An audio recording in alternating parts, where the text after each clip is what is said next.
Hello everyone, আসসালামু আলাইকুম। আশা করি সবাই ভালো আছেন এবং আমিও ভালো আছি। আমি আপনাদের একটা মজাদার রেসিপি নিয়ে হাজির হয়েছি। আজকে আপনাদের সাথে শেয়ার করব কাঁকরোল দিয়ে কিভাবে মুরগির মাংস রান্না করতে হয়। সো দেখেন, হাঁড়িতে তেল দিয়ে দেওয়ার পর আমি এখন গোটা মশলা দিয়ে দিলাম। দারচিনি, এলাচি, তারপর হচ্ছে তেজপাতা এবং পেঁয়াজ কুচি দিয়ে দিলাম। দিয়ে দিব কাঁচামরিচ। তারপরে একটু নেড়ে ছেড়ে নিচ্ছি ভালোভাবে। আমি আগে থেকে শিলপাটায় বেটে নিয়েছি মশলাগুলো, এগুলো এখন দিয়ে দিব।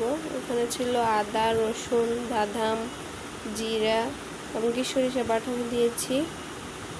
সো দেখেন, এখন দিয়ে দিব হলুদের গুঁড়ি পরিমাণ মতো, দিব মরিচের গুঁড়ি আপনাদের স্বাদ অনুযায়ী দিবেন, ধনিয়ার গুঁড়া, লবণ, একটু নেড়ে ছেড়ে নিয়ে নিব। তো দেখেন, একটু পানি দিয়ে দিব যাতে মশলাটা পুড়ে না যায়। আবারও নেড়ে ছেড়ে নিব। এখন আমি কষানোর জন্য দিয়ে দিব। এভাবে কষিয়ে তরকারি রান্না করলে অনেক মজা হয়। ভালো করে মশলাটা কষে গিয়েছে। এখন আমি কেটে রাখা কাঁকরোলগুলো দিয়ে দিব,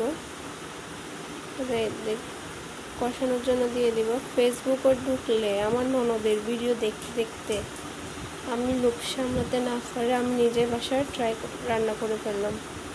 আমার ননদের আইডিটার নাম হচ্ছে অ্যাবি আঁকি। ভালো করে কষে নিয়েছি। এখন আমি ঝোল দিয়ে দেওয়ার পর মুরগির মাংসগুলো দিয়ে দিব। আপনারা চাইলে বাসায় এইভাবে একবার হলো ট্রাই করে দেখতে পারেন। আশা করি ভালো লাগবে আপনাদের কাছে ভিডিওটা। সেই স্বাদ তরকারিটা যদি ভালো লাগে ইউটিউবে সাবস্ক্রাইব করে দিবেন, ফেসবুক পেজে ফলো দিবেন।